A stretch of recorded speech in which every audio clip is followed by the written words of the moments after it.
चंचुला की प्रार्थना से ब्राह्मण का उसे पूरा शिव पुराण सुनना और समयानुसार शरीर छोड़कर शिव लोक में जा चंचुला का पार्वती जी की सखी एवं सुखी होना। ब्राह्मण बोले, नारी सौभाग्य की बात है कि भगवान शिव की कृपा से शिव पुराण की इस वैराग्य युक्त कथा को सुनकर तुम्हें समय पर चेत हो गया है। ब्राह्मण पत्नी, तुम डरो मत, भगवान शिव की शरण में जाओ, शिव की कृपा से सारा पाप तत्काल नष्ट हो जाता है। मैं तुमसे भगवान शिव की कीर्ति कथा से युक्त उस परम वास्तु का वर्णन करूंगा जिससे तुम्हें सदा सुख देने वाली उत्तम गति प्राप्त होगी। शिव की उत्तम कथा सुनने से ही तुम्हारी बुद्धि पश्चाताप से युक्त एवं शुद्ध हो गई है, साथ ही तुम्हारे मन में विषयों के प्रति वैराग्य हो गया है। पश्चाताप ही पाप करने वाले पापियों के लिए सबसे बड़ा प्रायश्चित है। सत्पुरुषों ने सबके लिए पश्चाताप को ही सब पापों का शोधक बताया है। पश्चाताप से ही सब पापों की शुद्धि होती है। जो पश्चाताप करता है वही वास्तव में पापों का प्रायश्चित करता है, क्योंकि सत्पुरुषों ने समस्त पापों की शुद्धि के लिए प्रायश्चित का उपदेश किया है, वह सब पश्चाताप से संपन्न हो जाता है। जो पुरुष विधि पूर्वक प्रायश्चित करके निर्भय हो जाता है पर अपने कुकर्म के लिए पश्चाताप नहीं करता, उसे प्रायः उत्तम गति प्राप्त नहीं होती है, परंतु जिसे अपने कुकृत्य पर हार्दिक पश्चाताप होता है वह अवश्य उत्तम गति का भागी होता है, इसमें संशय नहीं है।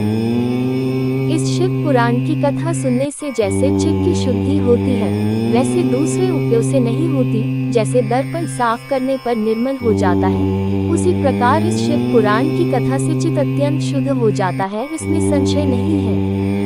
मनुष्यों के शुद्ध चित्त में जगदम्बा पार्वती सहित भगवान शिव विराजमान रहते हैं, इससे वह विशुद्धात्मा पुरुष श्री शाम सदाशिव के पद को प्राप्त होता है।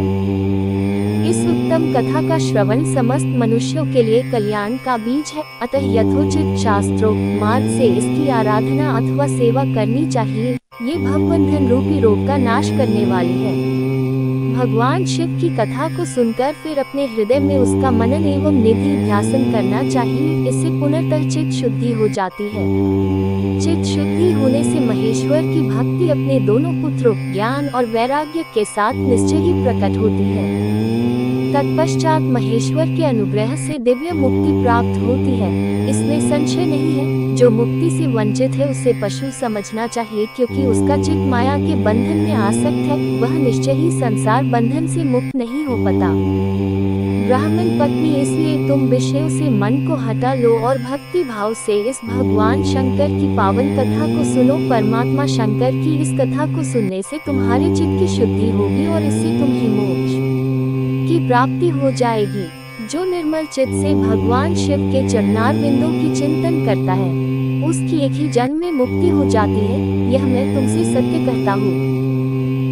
अब सूत जी कहते हैं, शौनक इतना कहकर वो श्रेष्ठ शिव भक्त ब्राह्मण चुप हो गए, उनका हृदय करुणा से आर्द्र हो गया था। वे शुद्ध चित्त महात्मा भगवान शिव के ध्यान में मग्न हो गए। उसके बाद बिंदु की पत्नी चंचुला मन ही मन प्रसन्न हो उठी। ब्राह्मण का उक्त उपदेश सुनकर उसके नेत्रों में आनंद के आंसू छलक आए थे। वह ब्राह्मण पत्नी चंचुला हर्ष भरे हृदय से उन श्रेष्ठ ब्राह्मण के दोनों चरणों में गिर पड़ी और हाथ जोड़कर बोली, मैं कृतार्थ हो गई। तत्पश्चात उठकर वैराग्य युक्त उत्तम बुद्धि वाली स्त्री जो अपने पापों के कारण आतंकित थी, उस महान शिव भक्त ब्राह्मण से हाथ जोड़कर गदगद वाणी में बोली। चंचुला ने कहा, ब्राह्मण शिव भक्तों में श्रेष्ठ आप धन्य हैं, परमार्थदर्शी है और सदा परोपकार में लगे रहते हैं, इसलिए श्रेष्ठ साधु पुरुषों में प्रशंसा के योग्य है। साधु मैं नरक के समुद्र में गिर रही हूँ, आप मेरा उद्धार कीजिए, उद्धार कीजिए। पौराणिक अर्थ तत्व से संपन्न जिस सुंदर शिव पुराण की कथा को सुनकर मेरे मन में संपूर्ण विषयों से वैराग्य उत्पन्न हो गया है, उसी इस शिव पुराण को सुनने के लिए मेरे मन में बड़ी श्रद्धा हो रही है। अब सूत जी कहते हैं, ऐसा कहकर हाथ जोड़ उनका अनुग्रह पाकर चंचुला उस शिव पुराण की कथा को सुनने की इच्छा मन में लिए उन ब्राह्मण देवता की सेवा में तत्पर हो वह रहने लगी। तदनंतर शिव भक्तों में श्रेष्ठ और शुद्ध बुद्धि वाले ब्राह्मण देवता ने उसी स्थान पर उस स्त्री को शिव पुराण की उत्तम कथा सुनाई। इस प्रकार उस गोकर्ण नामक स्थान में उन्हीं श्रेष्ठ ब्राह्मण से उसने शिव पुराण की परम उत्तम कथा सुनी, जो भक्ति, ज्ञान और वैराग्य को बढ़ाने वाली तथा मुक्ति प्रदान करने वाली है।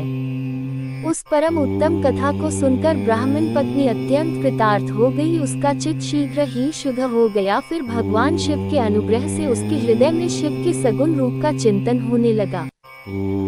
इस प्रकार उसने भगवान शिव में लगी रहने वाली उत्तम बुद्धि पाकर शिव के सच्चिदानंद स्वरूप का बारंबार चिंतन आरंभ किया। तत्पश्चात समय के पूरे होने पर भक्ति, ज्ञान और वैराग्य से युक्त हुई चंचुला ने अपने शरीर को बिना किसी कष्ट के त्याग दिया। इतने में ही त्रिपुरा शत्रु भगवान शिव का भेजा हुआ एक दिव्य विमान द्रुत गति से वहां पहुंचा, जो उनके अपने गणों से संयुक्त और भांति भांति के शोभा साधनों से संपन्न था। चंचुला उस विमान पर आरूढ़ और भगवान शिव के श्रेष्ठ पार्षदों ने उसे तत्काल शिवपुरी में पहुंचा दिया। उसके सारे मर धूल गए थे, वह दिव्य रूपिणी दिव्याग्ना हो गई थी। उसके दिव्य अवयव उसकी शोभा बढ़ाते थे। मस्तक पर अर्धचंद्राकर का मुकुट धारण किए वह गौरांगी देवी शोभाशाली दिव्य आभूषणों से विभूषित थी। शिवपुरी में पहुंचकर उसने सनातन देवता त्रिनेत्रधारी महादेव जी को देखा। सभी मुख्य देवता उनकी सेवा में खड़े थे। गणेश, भृंगी, नंदीश्वर तथा वीरभद्रेश्वर आदि उनकी सेवा में उत्तम भक्ति भाव से उपस्थित थे। उनकी अंतकांति करोड़ों सूर्यों की भांति प्रकाशित हो रही थी। कंठ में नील चिन्ह शोभा पाता था। 5 मुख और प्रत्येक मुख में 3-3 नेत्र थे। मस्तक पर अर्धचंद्राकार मुकुट शोभा देता था। उन्होंने अपने वामन भाग में गौरी देवी को बिठा रखा था, जो विद्युत पुंज के समान प्रकाशित थी। गौरीपति महादेव जी की कांति कपूर के समान गौर थी। उनका सारा शरीर श्वेत भस्म से भासित था। शरीर पर श्वेत वस्त्र शोभा पा रहे थे। इस प्रकार परम उज्ज्वल भगवान शंकर का दर्शन करके वह ब्राह्मण पत्नी चंचुला बहुत प्रसन्न हुई। अत्यंत प्रत्युक्त होकर उसने बड़ी उतावली के साथ भगवान शिव को बारंबार प्रणाम किया। फिर हाथ जोड़कर वह बड़े प्रेम, आनंद और संतोष से युक्त हो विनीत भाव से खड़ी हो गई। उसके नेत्रों से आनंदाश्रुओं की अविरल धारा बहने लगी तथा संपूर्ण शरीर में रोमांच हो गया। उस समय भगवती पार्वती और भगवान शंकर ने उसे बड़ी करुणा के साथ अपने पास बुलाया और सौम्य दृष्टि से उसकी ओर देखने लगे।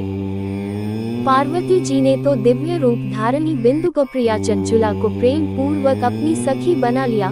वह उस परमानंद घन ज्योतिष स्वरूप सनातन धाम में अविचल निवास पाकर दिव्य सौख्य से संपन्न हो अक्षय सुख का अनुभव करने लगी।